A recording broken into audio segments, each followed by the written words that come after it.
Merry Christmas. Here's all the Kruleboyz changes that I've been able to compile. Let's have a look at what this actually means for the army. If you're interested in joining the discussion, be sure to check out Discord. I'm so grateful for all the fantastic opinions and people. And also for my patrons. Best way to support the channel through Patreon. And check out Baron of Dice. Get 5% off your order with code MDG at checkout.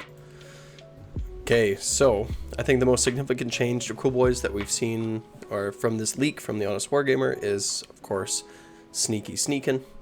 This is our dirty trick that right now, I guess at present, happens in any movement phase, but has been changed to your hero phase.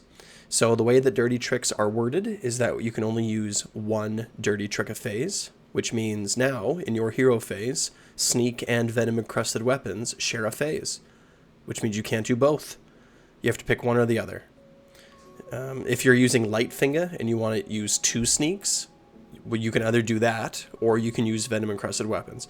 Now, I think venom encrusted weapons is probably the third best. You know, sneak is very strong and strike last is very strong, but still. Also, because it happens in your hero phase, you can now do it twice around with Lightfinger instead of 4 times around. So you're going to be sneaking far fewer units around the maps. Far fewer. To be honest, I'm not sure if Lightfinger will survive this change to sneak. It might now not be worth taking. We'll see. But you also can't re-roll a sneak for the same unit. It explicitly says that you can't pick a unit that has already been picked to do a trick. So because Lightfinger now no longer works as a re-roll, if you fail the sneak that you really want, then how important is it to have a sneak that you didn't really care about?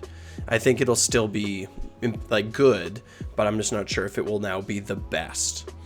So those are sort of some of the straight up ways that sneak has been changed, but it's been changed in a lot of other ways too. So for example, because it happens in your movement phase, now you don't get to wait until your opponent has finished their move before you get to sneak away. So this led to lots of really tricky shenanigans. And hey, I understand for the non-Kruleboy players that it could be quite frustrating to play against and seen as very powerful, because it is very powerful. Don't get me wrong, it is very strong. But Kruleboyz are supposed to be that way. We're supposed to be kind of annoying to play against. So nerfing a sub 50% win rate army this severely makes me feel bad. Anyway, let's check out my So Sad video. So, for example, on your turn, you can't run up a unit of monster killers or bolt boys, and then when your opponent on their turn moves towards them, and then you just remove them from the table. You can't do that anymore. And then you also just get a lot less information. So if your opponent is trying to like move towards, like if you sneak a unit way off into their backline and then they move to deal with that unit and then you just sneak away, it's like that was part of the fun. It was like, hey, yeah, come get me. And then we're just going to leave again, right? So no more shenanigans of any kinds like that. If there's something else that I've forgotten about sneak specifically, let me know in the comments below or join the Discord. The one new trick that you can do with sneak now in the hero phase is that you can sneak a swamp Kala in the hero phase, and then the swamp Kala can cast manifestations or spells. So that is one thing that has improved, that you can sneak a swamp Kala and then throw out Kronspine, which is tactically interesting. Okay, moving on to the rest of the army. But like, no, before we move on, like, I don't know, man. To me, this change to sneak is brutal. If it said your movement phase, it would be fine. If it said, like, there's lots of different ways that you could throw this out. I don't have any specific suggestions. It's brutal. I don't know. Am I overreacting? Like, I don't know. Like, I don't even know. Okay, so some other changes to Kruleboyz. So the Sludge Raker has been reworked. The Sludge Raker Venom used to be pick a unit within its range on a 2-up. It now doubles its mortal output for its crit for its crits, for like crit mortals. So Gut Rip could be a real blender of mortal wounds, and now they can't. And it's significantly worse. I'll let you check it out. Essentially what you do is you pick a unit to get this Sludge Raker Venom passive, and then at the end of the turn you pick units that were dealt damage by Sludge Raker Venom, and they take additional damage, like 2-up D3 kind of thing.